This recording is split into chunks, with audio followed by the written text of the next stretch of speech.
No hay dengue bueno y no hay dengue malo. No hay dengue, por ahí leíamos, fiebre dengue, la cual no se complica.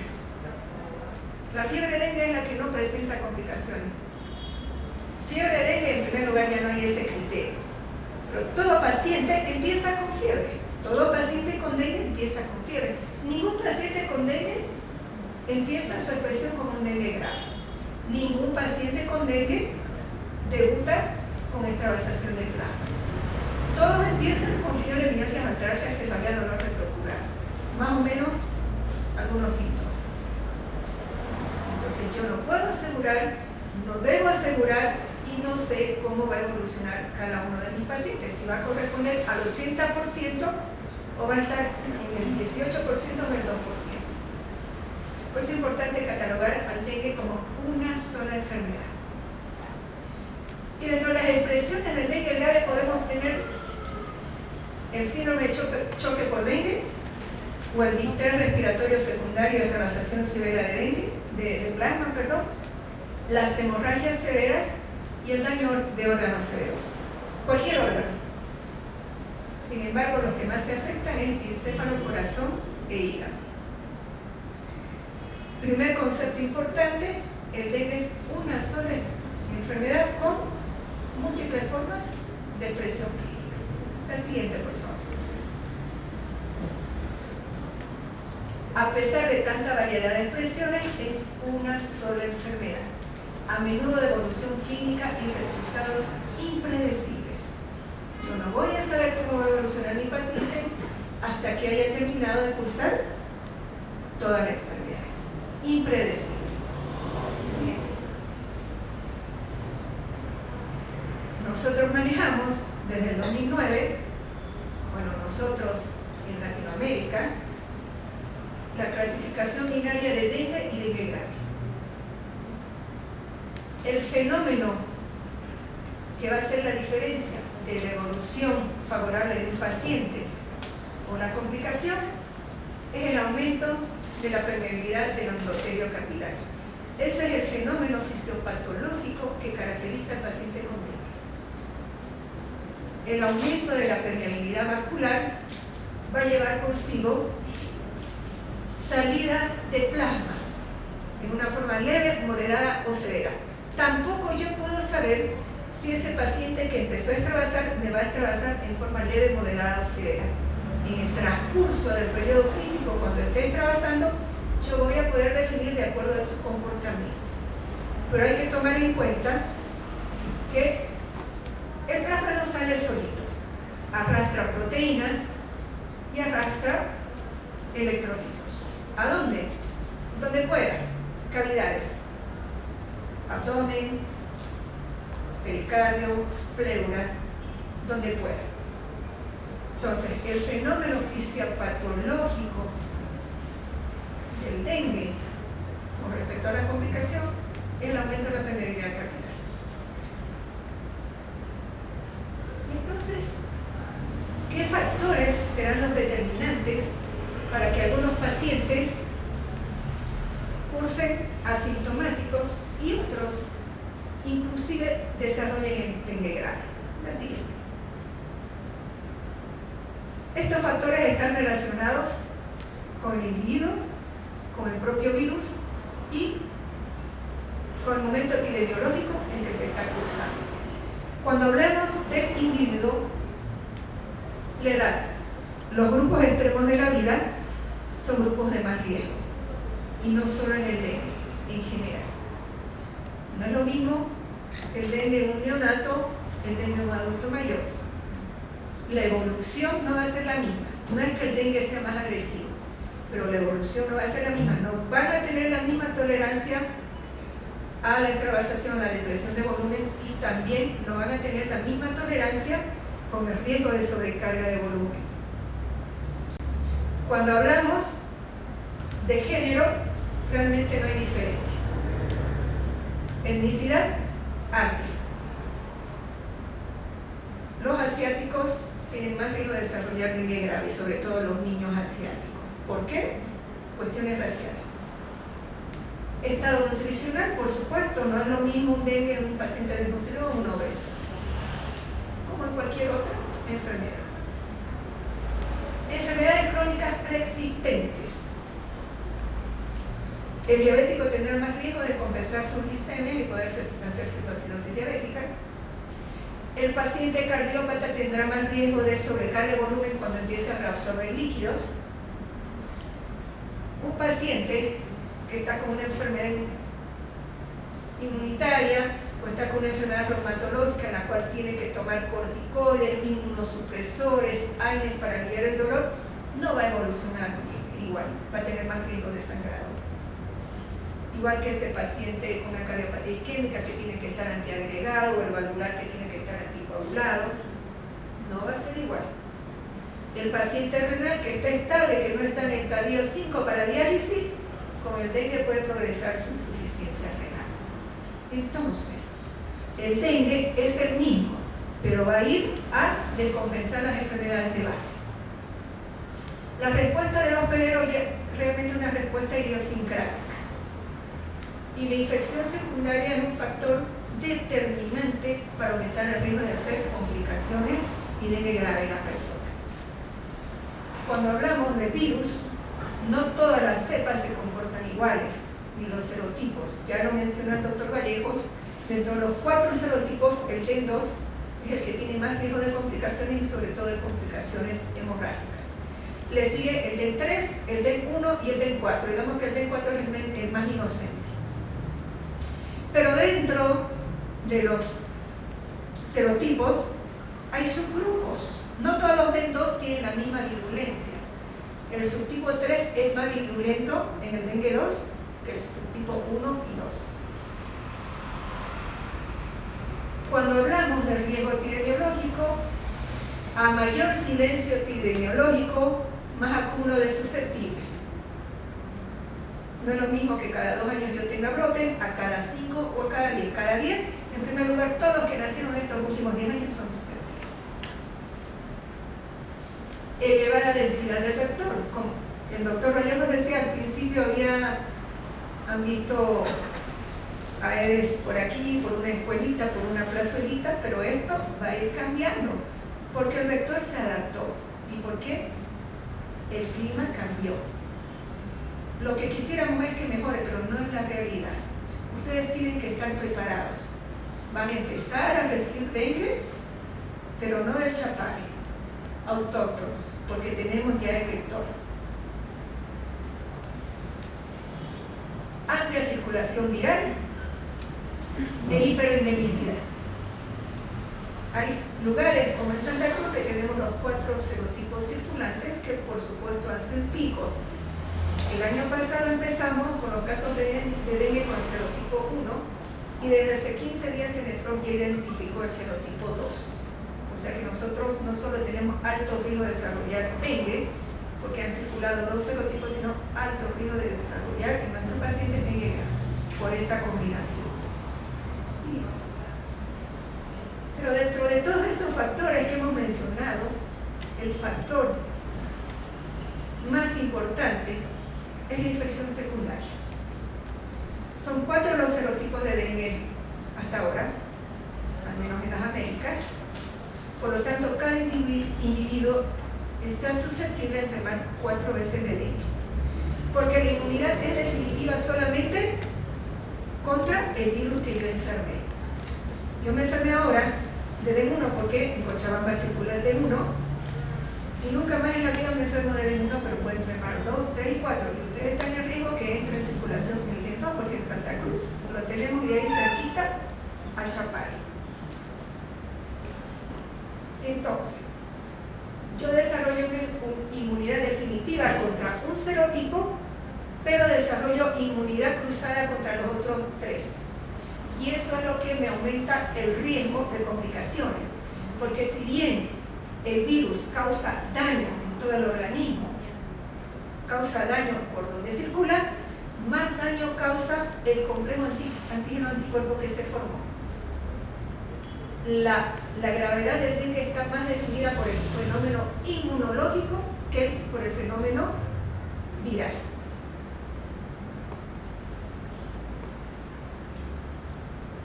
Bien, veamos una segunda infección. Yo tengo ya mis anticuerpos contra el DEN 1, vivo en Santa Cruz y además está circulando el DEN 2, y yo me infecto por el DEN 2. El primer órgano de choque, nuestros linfocitos y sobre todo los linfocitos T. ¿Qué va a pasar con eso? Estas células T se van a infectar, el sistema linfático es el primero en afectarse, y que van a causar amplificación, pero dependiente de qué? De los anticuerpos, no del virus, de los anticuerpos. ¿Y cuál es el problema? Los anticuerpos no neutralizantes, es decir, esos anticuerpos que hacen reacción cruzada. Porque van a ir a desencadenar un fenómeno inmunológico, pero no lo van a bloquear. Por eso son anticuerpos no neutralizantes. Estos se unen al virus nuevo y forman otro complejo virus-anticuerpo que va a causar amplificación de la entrada del virus a todas las células, una hiperinfestación viral. Ese es el problema de este nuevo complejo virus-anticuerpo. Mayor infestación viral, mayor células infectadas, mayor respuesta inmune. Y es un círculo. Entonces, el problema en las complicaciones del dengue están mediados más que por el virus, por este complejo antígeno-anticuerpo por una segunda infección. ¿Sí? Este cuadrito que está en todos los manuales de dengue, que están en los plastificados, están en los banners, este cuadrito que está, cuando usted habla de dengue y busca una bibliografía de dengue, cuando hablamos de la parte clínica, este cuadrito está. ¿Sí? Con este cuadrito nosotros podemos definir perfectamente en qué etapa de la enfermedad se encuentra nuestro paciente, lo cual nos va a permitir saber a qué riesgo potencial clínico se está exponiendo y lo cual nos permite adelantarnos al tratamiento. Si nosotros tenemos en cuenta este cuadrito, vamos a manejar perfectamente al paciente con dengue. ¿Y qué tiene? Los días de enfermedad, aproximadamente 10 días, entre 7 y 10 días. La temperatura, los eventos clínicos potenciales, por los cuales tenemos que estar alertas, cómo se va a comportar el hemograma, y finalmente, si me toca investigar virus o anticuerpos de acuerdo en qué etapa me encuentro. El curso de la enfermedad de dengue es la fase febril, la fase crítica y la fase de recuperación. ¿Y cómo empiezo yo a analizar este cuadrito? Con la temperatura. Con la temperatura. La temperatura me va a definir las 3 fases de la enfermedad de dengue. Por eso es tan importante que yo, al primer contacto con el paciente, pueda definir lo más preciso posible cuándo empezó la fiebre. El colega que enfermó de dengue allá atrás, levanta la manito. Fiebre, mialgias, artralgias, los dos tienen rash, los dos están nauseosos. Él tuvo náuseas, su paciente está nauseoso. Y me dice el doctor, le han puesto medios físicos y no pasó la fiebre, le tuvieron que poner un metamizol, pero sí hay fiebre con la cefalea. Y ambos describieron dolor retroocular. Pues sí, las características de la fiebre es una fiebre alta y persistente. ¿Sí? Cuadros febriles van a recibir muchos y les va a tocar hacer diagnósticos diferenciales. El dengue no es que aparece, estoy con fiebre ahora, me tomo mi paracetamol y en la noche vuelvo a tener fiebre. No. La fiebre del dengue, además de ser alta, es persistente. Usted la baja 37.5, 37.8, no pasaron las 6 horas del paracetamol y otra vez repunta. 5 horas y repunta. Y es la queja y es el motivo de consulta principal en la etapa febril. Fiebre persistente, cefalea intensa, mialgias artralgias. Entonces, usted cuando ve a un paciente con una fiebrecita medio michi ahí o que una vez cada 8 horas, eso no es dengue. Piensen en otra cosa. Yo se los aseguro. La curva térmica del dengue no se comporta así. Y también, no empieza a enfermarse de a poquito, que yo amanecí decaidito, que cuando fui al trabajo me dolía la pierna, en la tarde ya me dolían las 2 piernas y en la noche recién me dio fiebrecita. No. de inicio brusco, todo le aparece de golpe, pero si usted dice, pero si yo desperté bien, he venido a trabajo bien. Entonces, por eso es que casi siempre uno puede terminar el momento que empieza la enfermedad, porque es brusco. Fiebre alta, compromiso del estado general por mialgias, artralgias, cefalea. Entonces, la característica, no. Este cuadro nos va a llevar, si no nos lleva 45 minutos, vamos a referir, este cuadro es largo y es la clave de todo lo demás. Entonces, la temperatura es una temperatura alta y persistente. ¿Cuántos días a usted le duró la fiebre? ¿Se acuerda? 5 días. Aquí su paciente está en el segundo día de enfermedad. Los que han atendido dengue, ¿cuánto es el periodo más cortito que a su paciente le ha durado la fiebre? Vamos, participen, todos nos enriquecemos de las experiencias. Los que han atendido dengue, ¿cuál es el periodo febril más cortito que les ha tocado ver? 3 días. 3 días. ¿Y el más largo?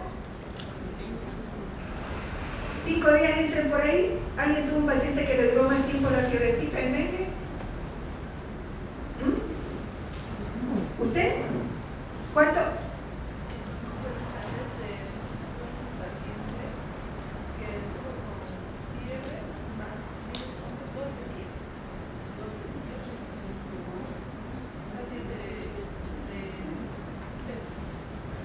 ¿Perdón? ¿Lo último que vengo? De ser. Yo le doy mi cabeza que eso no es dengue o es dengue y algo más. No hay fiebre en el dengue que dure 12 días. Le doy mi cabeza. No es. Así como le doy mi cabeza que no le da fiebre una vez al día, tampoco hay fiebre en el dengue que dure 12 días. No lo es. O empezó con dengue y se le agregó otra cosa o era otra cosa. ¿Sí? En promedio, la fiebre dura de 3 a 5 días y en algunos se puede extender hasta 7 días. En muy poquito, hasta 7 días. Ustedes van a ir viendo lo que van atendiendo, la experiencia, cómo se van comportando y más o menos es así. Un promedio de 3 a 5 días y máximo 7 días. Tampoco hay un dengue con fiebre de un día. Ayer tuve fiebre, hoy vengo a hacerme ver y ya no tengo más fiebre, eso tampoco es dengue. Sin esperar hemograma ni nada, yo le aseguro que eso no es dengue. Luego, nos puede durar, decíamos, de 3 a 5 días en promedio. ¿Y qué eventos clínicos potenciales ustedes piensan que se pueden enfrentar en esta etapa de la enfermedad con el paciente? ¿Qué creen que les puede pasar al paciente en esta etapa, desde que empieza la fiebre? Usted es mi ejemplo, ¿qué voy a hacer? A ver, cuénteme, ¿usted tenía mucha sed? ¿Sí? ¿Tenía mucha sed? ¿Desde el primer día? ¿Usted tuvo náusea? ¿Tuvo vómitos? ¿Cursó con diarrea? No. Bueno, él tuvo 2 de 4 posibles causas de deshidratación, que es el evento al cual nos podemos enfrentar en esta etapa. En realidad, 2,5. Fiebre alta y persistente. La temperatura del estado no llega a 40 grados.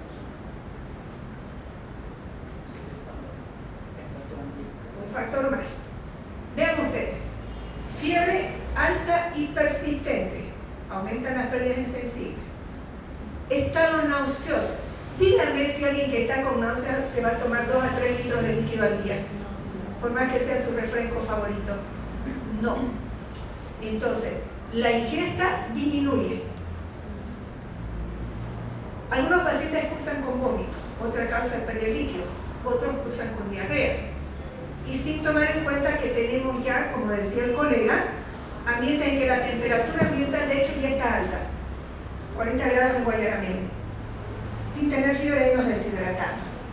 Entonces, los mecanismos por el cual el paciente con dengue en los primeros días de enfermedad, es decir, en la etapa febril, se deshidrata son múltiples y todos tienen riesgo de deshidratación, aunque no vomiten y no tengan diarrea, tienen fiebre alta y disminuyen la ingesta.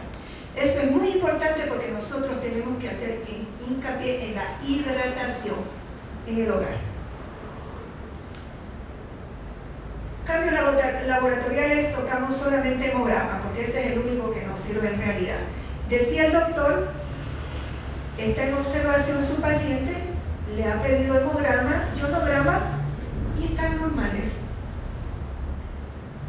En los primeros días de enfermedad, ¿cómo se comporta el hemograma en los pacientes que han atendido usted, doctor? Normales. ¿Alguien dice algo diferente? Ligera plaquetopenia.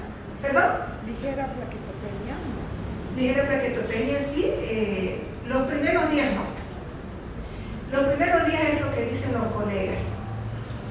Los primeros días, el primero y el segundo, es un hemograma inocente. A partir del tercer día ya empiezan a bajar las plaquetas y empiezan a bajar los blancos. Y el hematocrito tenemos que seguirlos de cerquita, porque el hematocrito es un reflejo de la hidratación.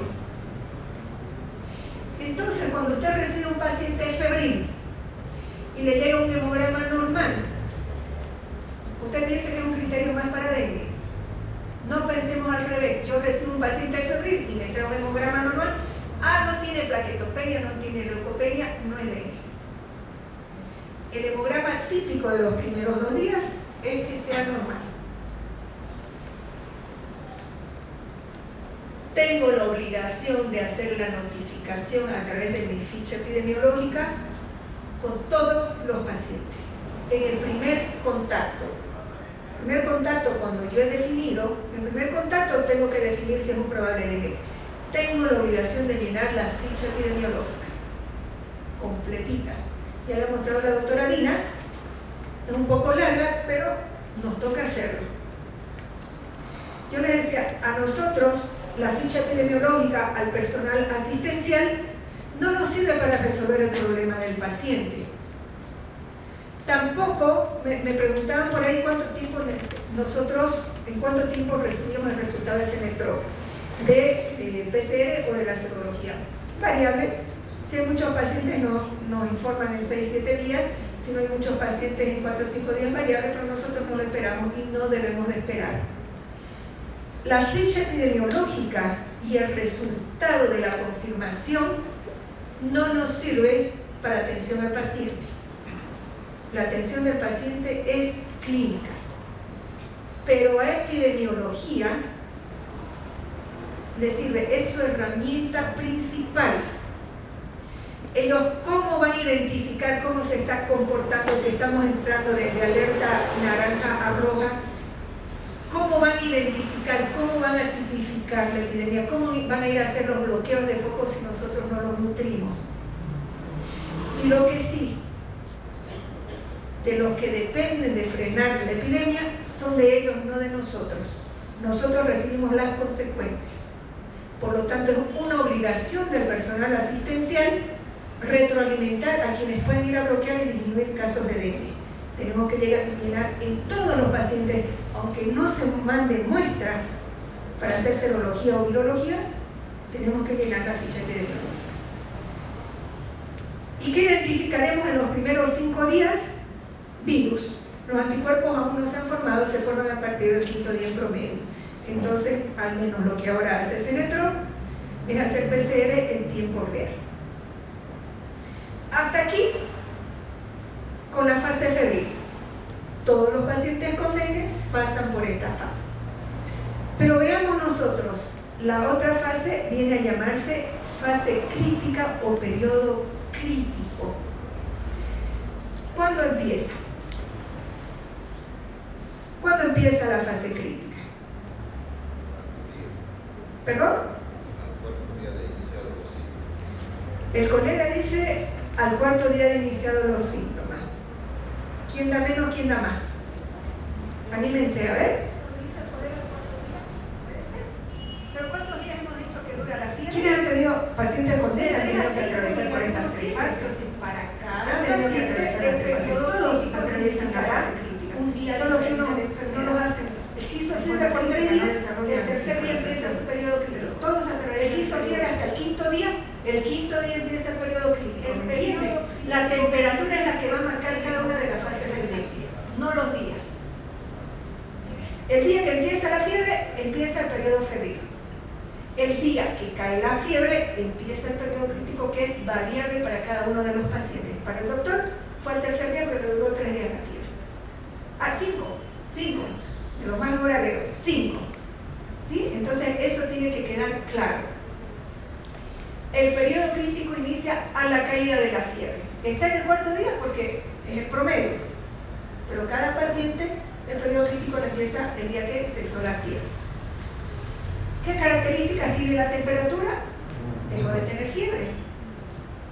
Y igual que así como empieza bruscamente, no es que deja de tener fiebre 40, 39,5, 39, 38,5, 38, 37, no es así.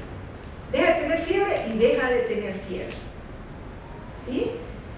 Y ojo, hay algunos pacientes que pueden hacer hipotermia.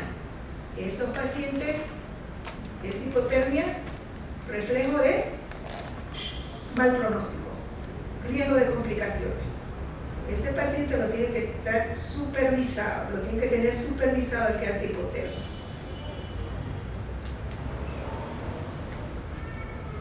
Entonces, el paciente deja de tener fiebre, es un reflejo de que pasó la viremia, ¿no es cierto? Cuando enfermamos de hepatitis hacemos fiebre mientras está el virus circulando. Cuando enfermamos de chikungunya hacemos fiebre mientras el virus está circulando, porque ese es el que causa, libera los pirógenos, estimula todo y arrastra y desarrolla fiebre. Entonces, bueno, pasó la fiebre, ¿por qué le han puesto? No yo, ¿por qué le han puesto periodo crítico si ya pasó la fiebre? ¿Qué decíamos? ¿Cuál era el fenómeno que causaba más daño en el dengue?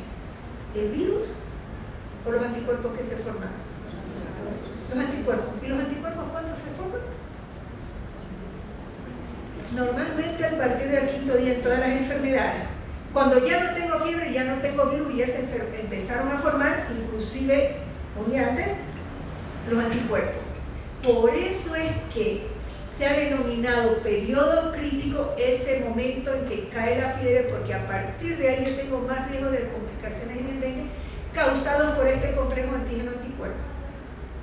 Por eso es que yo tengo que instruir al paciente en que le hago seguimiento con dengue, que aunque deje de tener fiebre, tiene que venir todos los días a que yo lo siga en mi policlínica, en el consultorio. Que cuando deja de tener fiebre es el mayor riesgo que corre con respecto a las complicaciones. Mayor riesgo de desarrollar complicaciones. El paciente puede pensar, y bien pensado, que cuando deja de tener fiebre es que el problema está resuelto. Pero el dengue es único en algunas cosas, y entre una de esas cosas es esta forma de evolucionar. Usted tiene una neumonía y deja de tener fiebre, no va a pensar que se está complicando, está pensando que está yendo bien. Cuando usted tiene una diarrea infecciosa y deja de tener fiebre, está pensando que está yendo bien. Un parámetro en las enfermedades infecciosas, cuando cae la fiebre, quiere decir que usted está yendo bien. En el dengue no. Cuando cae la fiebre es cuando tiene más riesgo de complicaciones por el efecto nocivo del complejo antígeno-anticuerpo. Y eso usted no le va a decir que tiene más riesgo por el complejo antígeno-anticuerpo, le va a dañar el endotelio, va a aumentar la permeabilidad capilar. No, usted le dice, cuando deja de tener fiebre en el dengue se puede complicar más, yo lo tengo que ver todos los días. Un gran error, hacer el seguimiento al paciente y deja de tener fiebre y decirle usted ya no necesita volver a la consulta. Grave error, porque se le va a complicar en la casa sin que usted pueda detectar a tiempo esas complicaciones. Por eso es que este periodo se llama crítico. ¿Y cuáles son los eventos clínicos potenciales que podemos tener aquí? Todos. Y todas las complicaciones que se pueden deber al dengue pueden aparecer aquí, precisamente por esta reacción inmunológica. El fenómeno principal, ¿cuál era? El fenómeno principal fisiopatológico del dengue. Aumento de la permeabilidad vascular. Aumento de la permeabilidad vascular. ¿Y qué llevaba el aumento de la permeabilidad vascular? Fuga, extravasación de plasma tercer espacio. Ese es el evento más temido. Y ese es el evento por el cual normalmente debuta el paciente con dengue que se complicó. Normalmente no debuta con sangrados severos. Estoy hablando de sangrados severos, no de epistaxis ni de gingival. Sangrados severos. normalmente no debuta con sangrados severos. Y normalmente no debuta con daño severo de órgano. Debuta con choque por dengue, por extravasación severa de plasma. El primer fenómeno como manifestación de complicación del dengue es la extravasación de plasma. El primer fenómeno, antes que salga y antes que se dañe cualquier órgano de forma importante. Entonces, en este periodo podemos estar frente a cualquiera de las complicaciones, y las más temidas son las clasificadas como dengue grave. Choque por dengue, inclusive tiene nombre y apellido. Choque por dengue es igual a choque por extravasación de plasma. Usted no ve por dónde se está deshidratando el paciente. Usted no ve que está sangrando, que tenga vómitos incoercibles ni diarrea persistente que lo lleve un choque. Se le está choqueando y usted no sabe por dónde, si es que no está pensando en esto, que es el principal fenómeno. Y el más temido, choque por extravasación de plasma igual a choque por dengue. Sangrados severos, daño severo de órganos. ¿Qué pasa con el hemograma? Ya el hemograma empezó a mudar al tercer día. Y normalmente la defervescencia, en algunos al tercero, cuarto, quinto. Entonces aquí ya vamos a tener un hemograma característico del dengue, no propio del dengue, porque otras enfermedades pueden producir plaquetopenia y leucopenia. Pero ya podemos tener aquí ese hemograma que caracteriza al dengue en esta etapa. Y es eso que la colega decía, leucopenia, en grados diferentes. Llega a manejar blancos de 1500, 1300 y normalmente se manejan en 2500, por ahí. También aquí empiezan a bajar las plaquetas en grados diversos. Y no nos debe de asustar. Las plaquetas no son criterios de hospitalización. Yo puedo manejar pacientes con plaquetas de 50.000, 40.000, hasta de 20.000 hemos manejado en el hogar porque no ha tenido signos de alarma. Las plaquetas como tal, un número de plaquetas no le define criterio de internación. Lo que le define el descenso de plaquetas es que usted está entrando a la fase crítica, pero no le sirve para tomar conductas y mucho menos decidir si hospitaliza o no. Muchas veces hay plaquetas de 50.000 a internar. Y muchas veces el familiar que está al pendiente de cada hemograma que le pedimos todos los días, en las plaquetas, doctora, está bajando las plaquetas, en el control de mañana bajaron más las plaquetas. Déjenlas las plaquetas, van a bajar. Van a bajar las plaquetas, igual que bajan los blancos. Pero lo más importante de lo cual nos tenemos que agarrar es el hematocrito. El hematocrito sí va a definir internación. Eso sí, paciente que se está hemoconcentrando debe de hospitalizarse. Entonces, lo más importante de evaluar en un hemograma es el hematocrito. Cuando el doctor reciba su hemograma, lo primero que tiene que ver es su hematocrito. También verá los blancos y las plaquetas, pero lo que le va a determinar conducta es el hematocrito, ni los blancos ni las plaquetas. Porque el problema del dengue son líquidos. El gran problema del dengue son líquidos, desde el primer momento hasta el final. Y si mis problemas son líquidos, mi solución también son líquidos. Y dentro del hemograma, ¿cuál es el parámetro que me evalúa líquidos? Es el hematocrito. Si el hematocrito sube, es que yo me deshidraté, me estoy concentrando. Si el hematocrito baja, ¿qué significa? ¿Qué significa cuando baja un hematocrito? ¿Que me hemodiluí? Sí, correctísimo.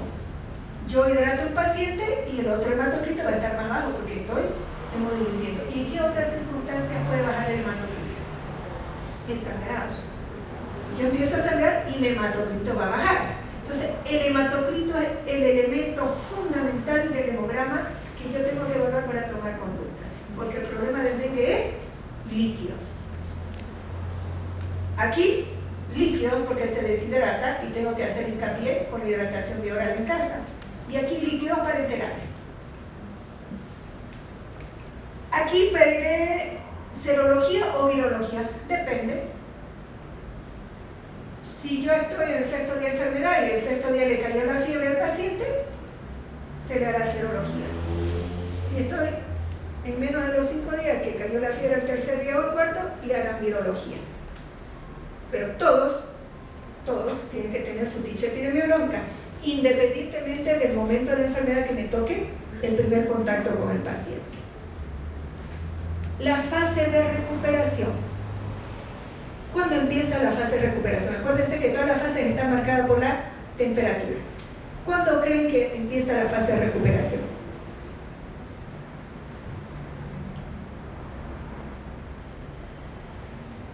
A ver, le voy a dar elementos, pistas. ¿Cuánto tiempo dura la extravasación de plasma en el dengue? ¿Será que hay estudios que definen cuánto tiempo o es indefinido? ¿O será variable para uno y otro paciente? No hay paciente que extravase al cuarto. ¿Cuánto tiempo dura la extravasación de plasma en el dengue? Es decir, en algunas cosas el dengue es fijo. Así como yo le digo que no hay paciente con dengue que tenga fiebre un día, una curva térmica de un pico febril ahora y otra en la noche, o que le dure 12 días, yo le puedo asegurar que no es dengue. No hay dengue que extravase por más de 3 días. No hay dengue que extravase por más de 3 días. Así como ese paciente que va a aumentar la permeabilidad vascular, haga lo que haga usted, aumenta, el endotelio capilar se sella, haga lo que haga, recién a partir del segundo o tercer día de la caída de la fiebre. No hay nada que usted pueda hacer para que el endotelio capilar se selle antes. Entonces, el aumento de la permeabilidad capilar aparece casi siempre a la caída de la fiebre y dura en promedio de 48 a 72 horas. Entonces, ¿cuándo empieza el periodo de recuperación?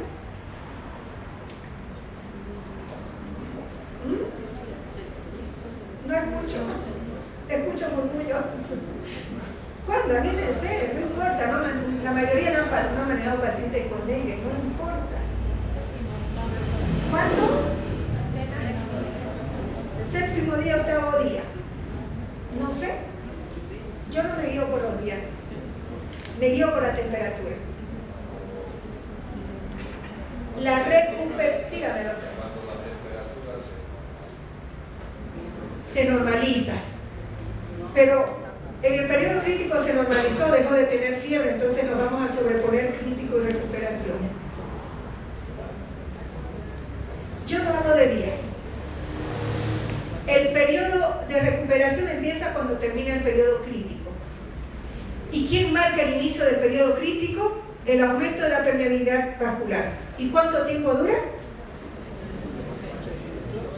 48 a 72 horas. Entonces, si el periodo crítico dura el tiempo que dura la extravasación, ¿cuándo empieza la fase de recuperación? Al segundo o tercer día de la caída de la fiebre. Puede ser en el sexto día, en el séptimo, en el octavo, no sé. El momento que cae la fiebre, yo cuento 3 días y ahí empieza el periodo de recuperación. Porque el periodo crítico es autolimitado de 2 a 3 días. Eso demostrado. No es variable entre uno y otro paciente, no importa si es niño o adulto, no importa. El periodo de extravasación en aquellos que extravasan dura de 2 a 3 días máximo. Por lo tanto, la fase de recuperación empieza cuando termina la fase crítica, marcada por el cese de la extravasación, por el aumento de la permeabilidad. No sé si se entiende esto. La fiebre es importante para ver las fases y el hematocrito es para ver la gravedad del paciente. Sí, la temperatura es la base para saber la evolución de la fase de mi paciente. Eso es lo que yo decía al inicio cuando hablamos de este cuadrito. El que me va a marcar la fase es la temperatura, no los días. Y el hematocrito es uno de los elementos para hablar de gravedad. Uno. Vamos a ver cuáles son los otros. ¿Sí? Está correcta la conclusión del colega. Entonces vean ustedes, empieza la fiebre y el periodo febril dura los días que dure la fiebre. El momento que cae la temperatura, empieza el periodo crítico y va a durar de 2 a 3 días. La fase de recuperación empieza a los 2 o 3 días de la efervescencia. Eso es, sin más gran misterio. Los días son variables. La clave, la temperatura. Algunos pacientes empiezan a extravasar y a empezar a mostrar los signos de alarma el último día febril, 24 horas antes de la caída de la fiebre. No es la mayoría empieza el periodo crítico cuando cae la fiebre, ahí empieza a aumentar la permeabilidad vascular, pero hay un porcentaje que empieza la extravasación el último día de fiebre, sobre todo en esos que hacen fiebrecita más prolongada. Los que hacen 4 o 5 días de fiebre tienen más riesgo de que tal vez la fase de extravasación empiece todavía en la fase febril. ¿Y qué eventos clínicos potenciales puedo tener? Dice aquí reabsorción, sobrecarga. ¿Por qué? ¿Por qué creen que tiene riesgo de sobrecarga estos pacientes?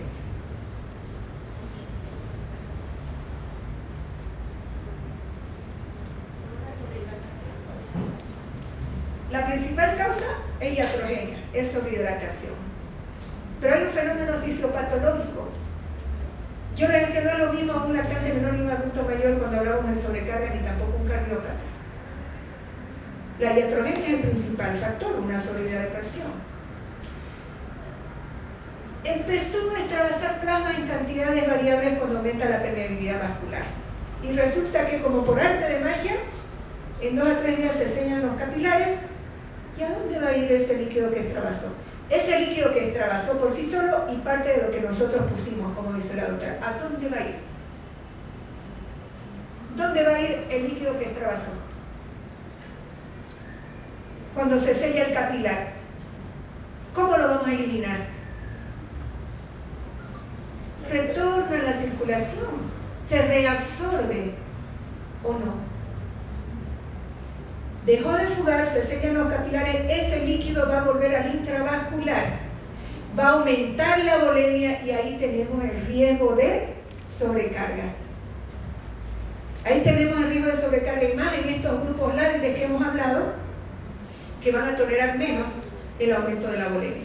La embarazada va a tolerar menos porque ya tiene de hecho por su estado aumento de la volemia. El adulto mayor, la fracción de eyección cardíaca de hecho ya está disminuida.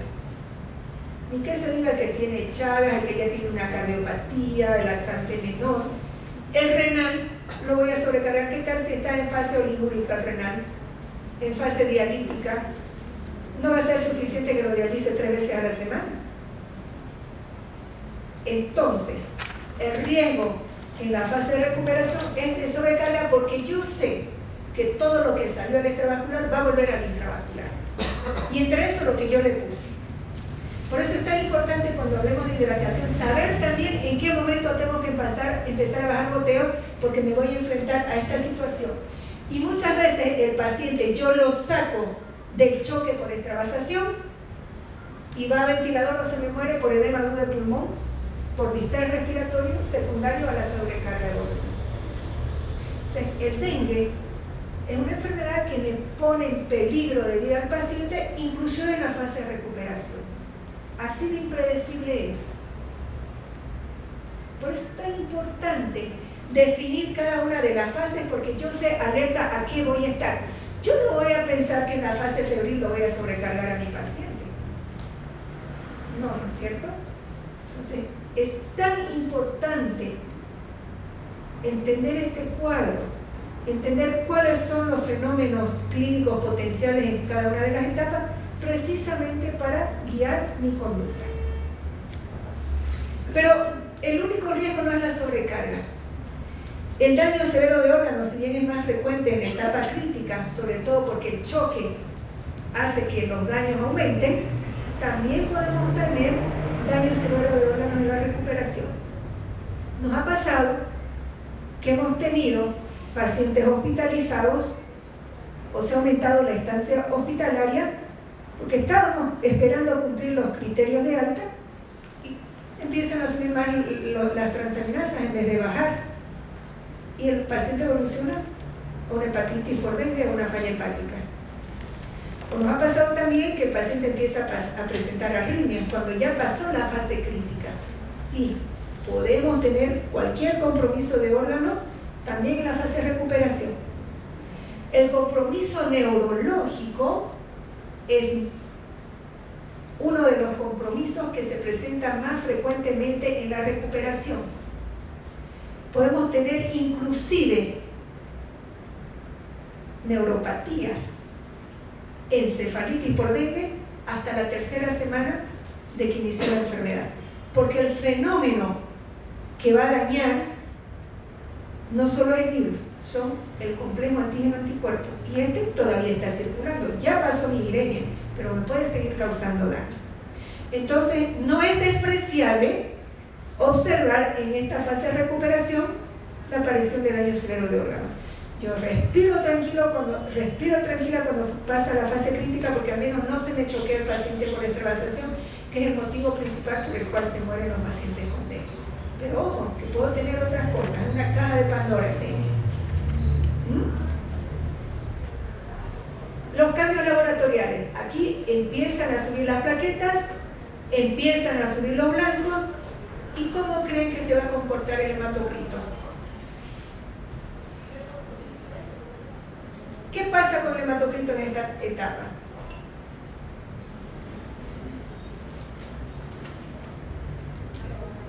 ¿Han almorzado todos? Yo tampoco.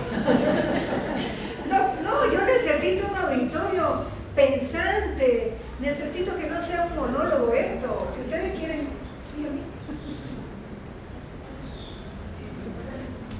Todavía. Me dicen de refrigerio. Yo le digo todavía porque todavía es largo lo que queda. Al menos quiero abarcar hasta antes del qué hacer, porque va a quedar muy largo lo otro. O sea, yo quiero que pensemos, intercambiemos, si no, no va a ser muy provechoso. Correcto, pero si ya lo han mencionado, hemos dicho, ¿cuándo baja el hematocrito? Cuando se diluye. Aquí no puede estar sangrando, ¿no? En la recuperación. Puede ser sobrecarga o daño de órgano. No sangrado. Se me puede diluir porque hemos dicho que va a volver a limpiar lo que pasó. Entonces, lo que yo espero del cuerpo, sí, claro. ¿Quién más para saber cómo es el dengue que uno por haberlo pasado? Y dígame, ¿usted recuerda a qué día más o menos de la enfermedad le apareció este rash? ¿Fue al principio o fue al final?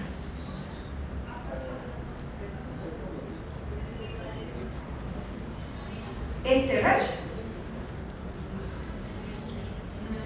vamos a ver, ¿hay quien levantó la mano?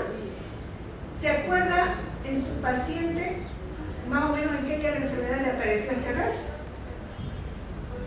El paciente a nosotros nos ingresó, pero a los 3 días más o menos que seguía internado apareció así. Que seguía internado, pero ¿con cuántos días ya de enfermedad venía?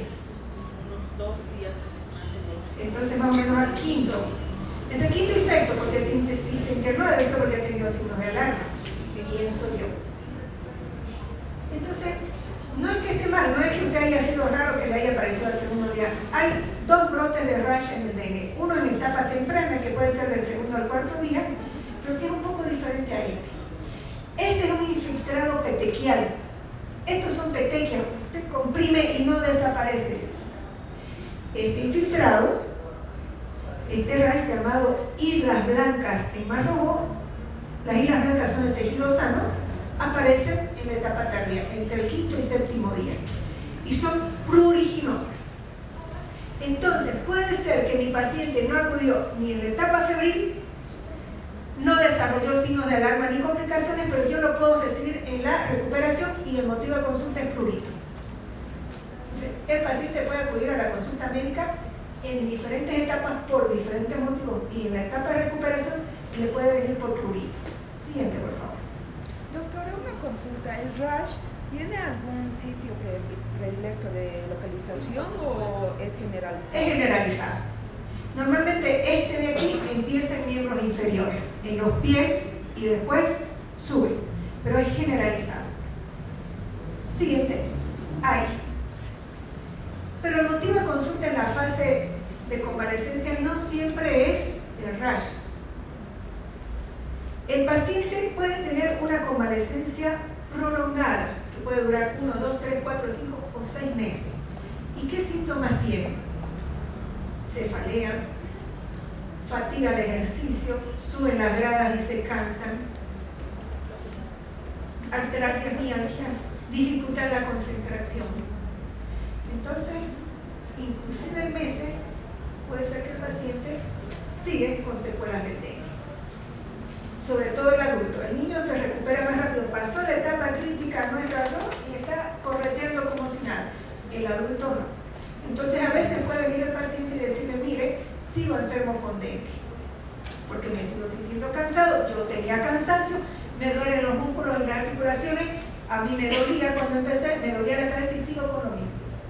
Entonces, no es la enfermedad activa, es parte de la convalescencia, que es totalmente variable de uno a otro paciente. Otra, por favor. Entonces, el curso del dengue es dinámico. La mayoría, a la caída de la fiebre, mejora. Se recupera, tiene más apetito, le deja de tener las mismas molestias, disminuye en intensidad, la mayoría. Pero un porcentaje empieza a presentar los signos de alarma. ¿Y qué son los signos de alarma? ¿Han escuchado hablar de los signos de alarma en el dengue?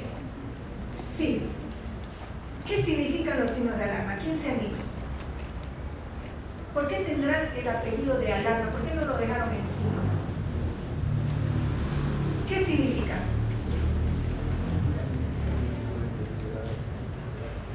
Que rápidamente puede deteriorar.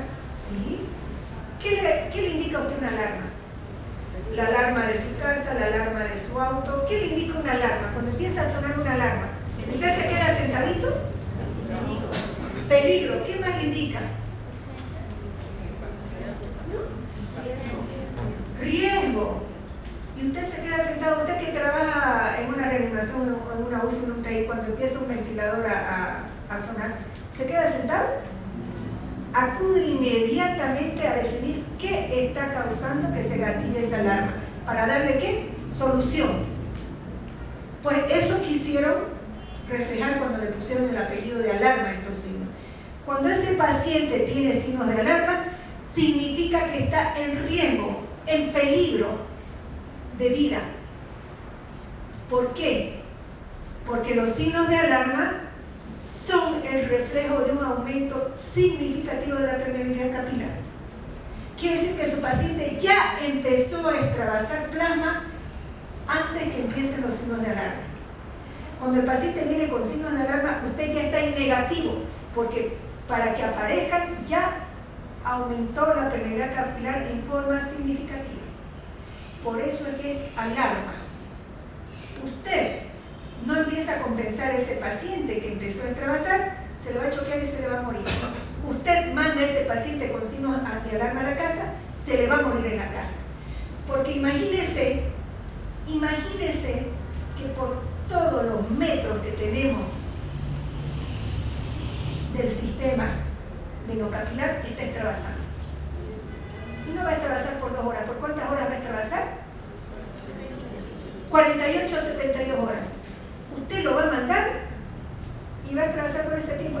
No aguanta, ese paciente no aguanta llegar a las 48 horas, se le muere en la casa. Signo de alarma igual a riesgo, a peligro de muerte. Entonces usted tiene que actuar. ¿Y qué significa actuar? Extender el brazo y empezar la hidratación. La primera carga de cristaloides. El problema del dengue son líquidos y lo resolvemos con líquidos. Yo tengo que empezar a dar volumen para evitar que se choquee porque se me está decretando el intravascular por una fuga de plasma del tercer espacio. Esos son los signos de alarma. Y marcan el inicio de la fase crítica. La siguiente, por favor. Se los presento, bueno, ya los conocen, los vamos a repasar. Son 8 los signos de alarma, de los cuales nada más uno es laboratorial, que es el hematocrito. Lo que decía el colega, el hematocrito nos ayuda a tomar conducta, sí. Pero antes de eso tenemos, por suerte, 7 criterios más que nos ayudan a tomar conducta. Porque puede ser, usted de repente es más ágil, pero puede ser que yo trabajo en un centro de primer nivel y tengo laboratorio. Yo le pido un laboratorio, el paciente va a ir a un hospital de segundo nivel a procesarlo y al día siguiente me va a traer el resultado. Y si yo voy a esperar tener el resultado del hemograma para evaluar hematocrito, para ver si se concentró y recién determinar que es un signo de alarma, he perdido un día y probablemente perdí la vida del paciente. Entonces, a propósito, el hematocrito está bajo. Recordemos que los signos de alarma son reflejo del aumento significativo de la permeabilidad vascular que va a arrastrar líquido a tercer espacio. Dolor abdominal intenso y continuo. ¿Quiénes de ustedes han internado pacientes con dolor abdominal en el dengue? Yo no creo que no hubieran hospitalizado pacientes con dengue en la caja.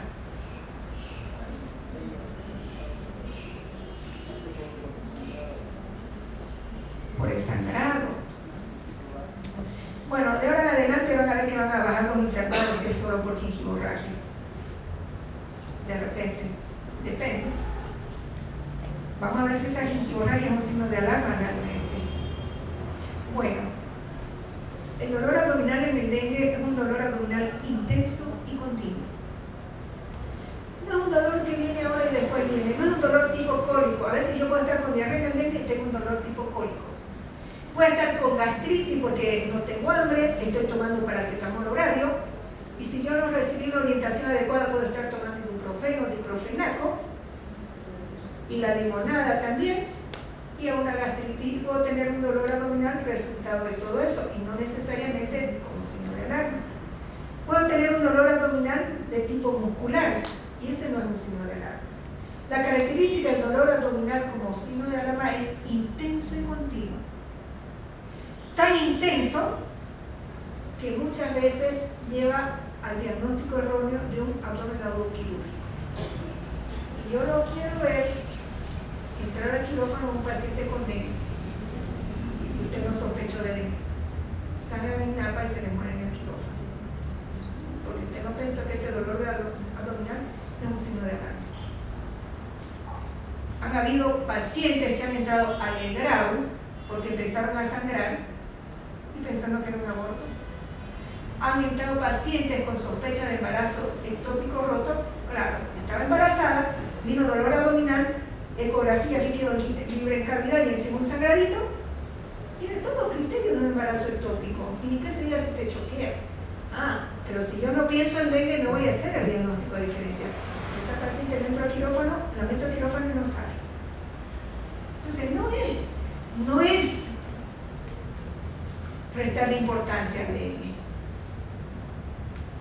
El dolor abdominal intenso. Los mecanismos de dolor abdominal en el dengue son múltiples y todos están en relación a la extravasación de plasma. Ascitis, el líquido en cavidad abdominal irrita el peritoneo, irrita el retroperitoneo, donde está el plexo solar, y vaya a estimular usted un nervio. Vaya a estimular un nervio, va a ver cómo le duele. Sea un nervio periférico, ni que se diga el retroperitoneo. Le duele en forma intensa. Y el dolor en primera instancia es dengue y dengue grave. El dengue puede ser sin signos de alarma. Aquí catalogamos epidemiología. Paciente que viajó o estuvo en contacto con un paciente con dengue 14 días antes de iniciado el cuadro. No 7, 14. Pero que además tiene fiebre y dos más de los criterios que ustedes ya han mencionado: cefalea, dolor retrocular, náuseas, vómitos, rash, mialgias, artralgias. Test del torniquete positivo es un criterio más para dengue, no de gravedad, y leucopenia. Los sangrados pasivos no son signos de alarma. Petequias, equimosis, enantemas no son signos de alarma, por si acaso. ¿A quiénes clasificamos como dengue con signos de alarma? Aquel que cumple estos criterios y que basta uno de los signos de alarma. Basta uno para catalogar ese paciente como signos de alarma y quedarse a recibir su hidratación parenteral. Pero un porcentaje de estos pacientes que extravasan van a evolucionar a dengue grave. Y ya habíamos dicho al inicio, a quienes catalogamos como dengue grave, aquellos que por extravasación severa de plasma evolucionan a choque o a distrés respiratorio, o aquellos que van a tener un sangrado severo o los que van a desarrollar daño severo de órganos. Siguiente.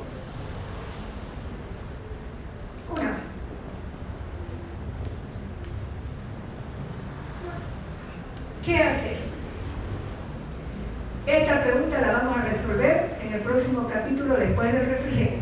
No se lo pierdan.